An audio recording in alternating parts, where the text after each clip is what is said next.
নমস্কার বন্ধুরা, all about cooking এর একটা নতুন পর্বে আপনাদের সকলকে স্বাগত জানাই। আজকে নিয়ে এসেছি বিউলির ডালের বোঁদে। চলুন রেসিপিটা শুরু করা যাক। এখানে প্রথমেই নিয়ে নিয়েছি হাফ কাপ মতন বিউলির ডাল। এটা ভাঙা বিউলির ডাল ব্যবহার করেছি, আপনারা চাইলে গোটা বিউলির ডালও ব্যবহার করতে পারেন। হাফ কাপ বিউলির ডালের সাথে 2 চামচ গোবিন্দভোগ চাল মিশিয়ে নেব, যাতে একটু ক্রিস্পি হয় বোঁদেটা, তার জন্যই চালটা দেওয়া, আর গন্ধটাও ভালো হবে। 2 চামচ দিয়ে দিলাম। খুব ভালো মতন এটা ধুয়ে নিয়ে বারবার জল পাল্টে ধুতে হবে। দেখুন, এটা ভালো করে ধুয়ে এটাকে ঢেকে রাখবো 4 থেকে 5 ঘন্টা পর্যন্ত, তারপরে ফিরছি। 5 ঘন্টা হয়ে গেছে, এটা ভালো মতন ফুলে গেছে। এবার এটাকে মিহি করে বেটে নিতে হবে হাফ কাপ জল দিয়ে।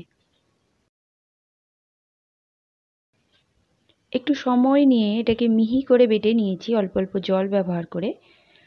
এতে দিয়ে দিচ্ছি 2 চিমটি মতো নুন। খুব ভালো করে এটাকে ফেটাতে হবে। ঘড়ি দেখে 2-3 মিনিট ফেটালেই যথেষ্ট।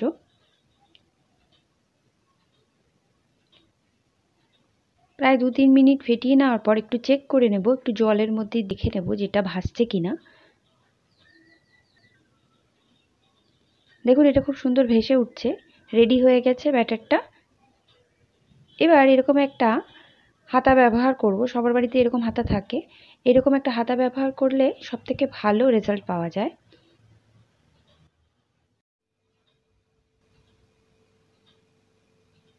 এবার আমি দেখিয়ে দিচ্ছি ব্যাটারের ঘনত্বটা। এরকম একটা চামচ দিয়ে ব্যাটারটা তুললে চামচের গায়ে দেখুন ব্যাটারটা লেগে আছে। এইরকম ব্যাটারই আমাদের প্রয়োজন। পরের দিকে যদি মনে হয় একটু গাঢ়, তাহলে অল্প একটু জল মেশানো যেতে পারে। তবে খুব বেশি গাঢ় হয়ে গেলে ছাঁচার মধ্যে দিয়ে ব্যাটারটা পড়বে না। খুব বেশি তেল আমরা গরম করতে বসাইনি, যেহেতু অল্প অল্প বোঁদে ভাজতে হবে, একসাথে অনেকটা ভাজা যাবে না, তাই অল্প তেল দিয়েছি। এক হাতা ব্যাটার ছাঁচার ওপর দিয়ে সেটাকে একটু ওপর থেকে নাড়তে থাকতে হবে। দেখুন, এইভাবে গোল গোল বোঁদে পড়বে, আর ওটাকে একটু ওপর থেকে ধরলেই সুন্দর একটা শেপ তৈরি হবে।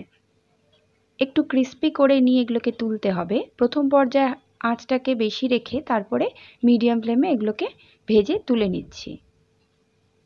1 মিনিট মতন সময় লাগবে এক একটা ব্যাচ করতে। এইভাবে আরও একবার দিয়ে দিচ্ছি। একটু ওপর থেকে হাতাটাকে ধরতে হবে যাতে শেপগুলো ভালো হয়। একটু নাড়লেই দেখবেন খুব সুন্দর শেপের বোঁদে তৈরি হচ্ছে। আঁচটাকে এবারে মিডিয়াম করে দিয়ে 1 মিনিট মতন ভেজে এগুলোকেও তুলে নিতে হবে। একসাথে কিছুটা ভেজে নিয়েছি দেখুন। এবার আমি চিনির রসটা তৈরি করে নেব। আমি যেহেতু একবারে ঝরঝরে বোঁদে বানাতে চাইছি, তাই চিনির পরিমাণটা একটু দেখে দিতে হবে। 1 কাপ চিনির মধ্যে আমি হাফ কাপের একটু কম জল দিয়েছি। এটাকে নেড়ে চেড়ে একদম একতারের রস তৈরি করতে হবে। একটু চটচটে মাখা মাখা রস তৈরি হলে তবেই বোঁদেটা একদম ঝরঝরে হবে। আপনারা যদি রসালো বোঁদে বানাতে চান, তাহলে এই পর্যায়েতেই বোঁদেটা দিয়ে দিতে হবে। আমি যেহেতু একটু চটচটে ব্যাটারটা চাইছি, তার জন্য একদম একতারের রস তৈরি করার পর আমি বোঁদেগুলো দিয়ে ভালো মতন এটাকে মিশিয়ে নেব। আঁচটাকে এই পর্যায়ে মিডিয়াম রাখবেন। ভালো মতন এটাকে মিশিয়ে নিচ্ছি। দেখুন, এটা মেশাতে মেশাতে একদম শুকনো হয়ে যাবে রসটা। মিনিট 2 নেড়ে নেওয়ার পরই এটা দেখবেন এরকম শুকনো হয়ে যাবে। এই পর্যায়ে গ্যাসটাকে বন্ধ করে দিয়ে এটাকে একদম ঠান্ডা করে নিয়ে বয়ামে ভরে রাখতে হবে। এটা অনেক দিন পর্যন্ত খুব ভালো থাকে। যদি আপনারা রসালো বোঁদে বানাতে চান, সেক্ষেত্রে শুধু রসের পরিমাণটা একটু বেশি করবেন, আর চটচটে ভাবটা যাতে শিরাতে না হয় সেই দিকে খেয়াল রাখতে হবে।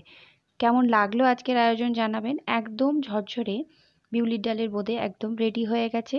আজকের আয়োজন এতটাই। আবার অন্য কোনো রেসিপি নিয়ে ফিরবো। ধন্যবাদ আমার রেসিপিটা দেখার জন্য।